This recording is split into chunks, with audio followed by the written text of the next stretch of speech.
Baik, selamat pagi. Saya akan menjelaskan tentang kertas kerja. Laporan kertas kerja ini adalah termasuk dari pelaporan perusahaan jasa ya. Jadi kertas kerja yang kita pelajari adalah kertas kerja 6 kolom. Oke ya, kertas kerja yang kita pelajari adalah kertas kerja 6 kolom. Nah, datanya untuk membuat kertas kerja itu adalah dari informasi dari neraca saldo. Dari neraca saldo ini adalah informasi untuk membuat kertas kerja. Jadi, untuk mengerjakan kertas kerja itu, informasinya adalah dari neraca saldo.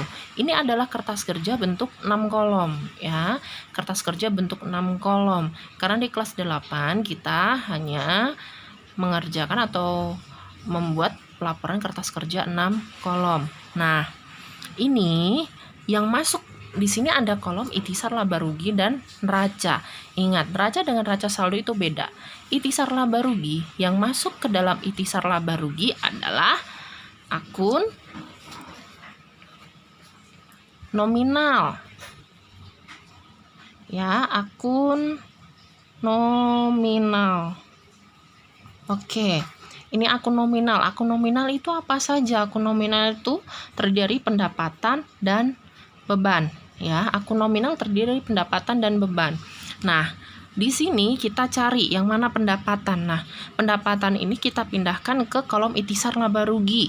Ya, pendapatan di sini adalah di sebelah kredit. Kita tinggal memindahkan saja.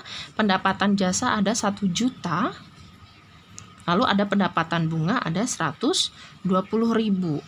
Baik, kita hanya memindahkan pendapatan dan beban. Bebannya kita pindahkan ke debit, itisar laba rugi, dan 60.000. Nah, setelah itu akan dijumlahkan. Berapa jumlah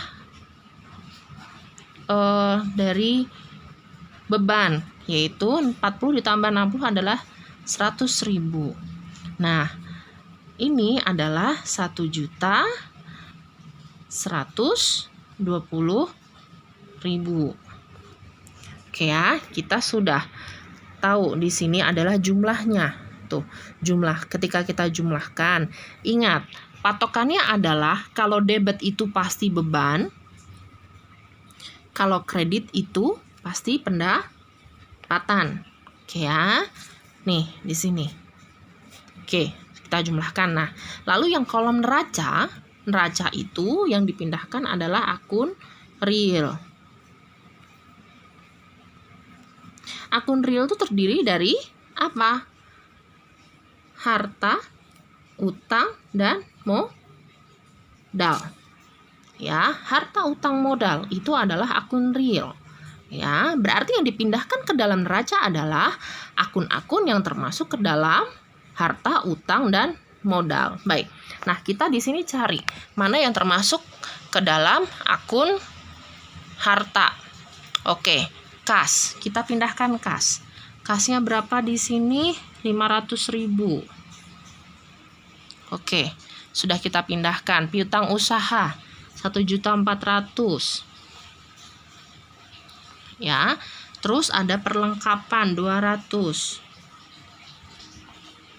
Terus asuransi dibayar di muka 300. Peralatan 1.500.000. Ya, 1.500.000. Terus akumulasi penyusutan 50.000 di kredit. Dengarkan, di kredit. Ya, terus utang usaha 700. Ya, utang usaha itu 700. Terus kita masukkan modal 2.230.000 dan prive 100. Nah, ini nanti kita jumlahkan ya. Ini nanti kita jumlahkan. Kita hitung sama-sama ya, kita hitung sama-sama. Ada 500, 1.900.000, 1.900.000 ditambah 200, 2.100.000, 2.100.000 ditambah 300, 2.400.000, 2.400.000 ditambah 1.500.000. Kita hitung di sini bareng-bareng. Ada 3.900.000. 3.900.000 ditambah 100 adalah 4 juta. Ya, kita hitung sekali lagi. 500 1.900.000 ya. 1.900.000 ditambah 200 adalah 2.100.000. 2.100.000 ditambah 200 2.400.000. 700. Betul? Oke, kita hitung lagi di sini 1.500 900. 1.900.000 ditambah 500. 4. 1. Oke, 2.400.000 ditambah 1.500, 3.900.000 tambah 100, 4 juta. Oke, betul. Nah, lalu di sini 2 juta ya. Kita hitung bareng-bareng 2.230.000. Ya, ditambah dengan 700. Terus ditambah lagi dengan 50. 8 9 adalah 2.900.000. Di sini 2.980.000. Nah, dengarkan, patokannya di sini adalah ketika ya, kalau dalam kertas kerja, ketika pendapatan lebih besar daripada beban di kolom laba rugi ya. Di kolom laba rugi, jika pendapatan lebih besar daripada beban ya. Di kolom neraca, jika harta lebih besar daripada utang plus modal, ini adalah laba. Dikatakan rugi jika di kolom laba rugi.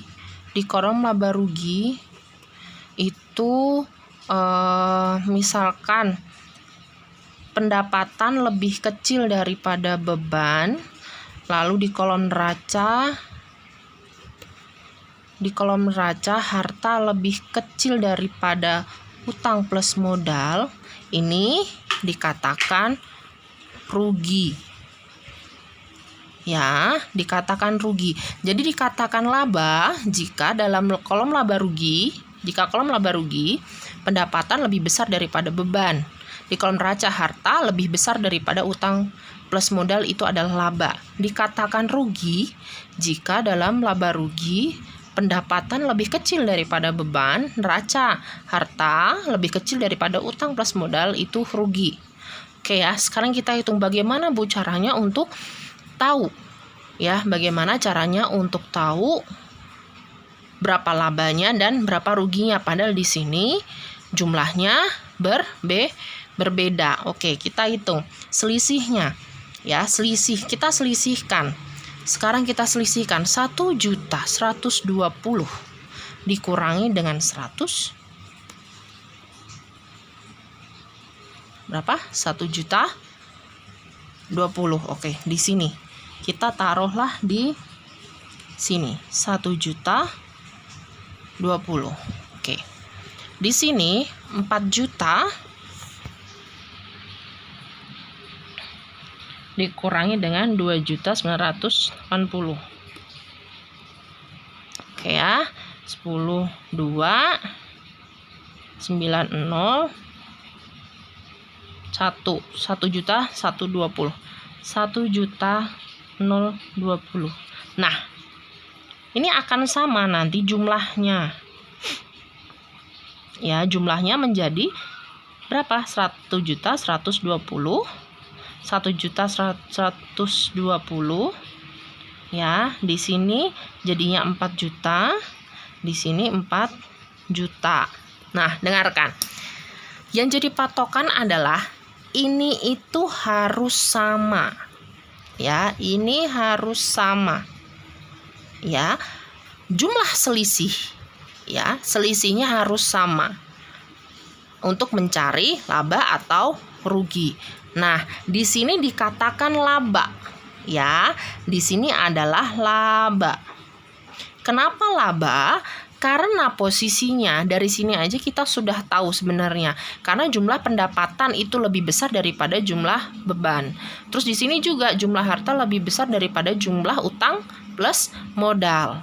Untuk tahu laba atau ruginya berapa, maka kita selisihkan. Ya, pendapatan dikurangi dengan beban. Nah, hasil selisihnya ditaruh di yang debit, yang kecil ini. Jadi biar ditambahkan itu sama. Jumlahnya 1.120.000. Ya, kalau di laba ditaruhnya di sisi kredit. Ya, jadi begini. Jadi kata-katanya begini. Kalau laba itu itisar laba rugi itu di sisi debit. Di neraca itu di sisi kredit. Kalau rugi, laba rugi di sisi kredit, di neraca di sisi debit. Gampangnya adalah kalau ini berjauhan pasti laba. Tapi kalau hasilnya di sini berdekatan berarti rugi. Ya, dari sini paham ya. Nah, ini Ibu menjelaskan tentang kertas kerja. Kalau memang ada yang tidak jelas, bisa diputar lagi video ini ya, karena memang keterbatasan kita tidak bisa live atau tidak bisa join meeting untuk menjelaskan. Jadi saya kirim video ini.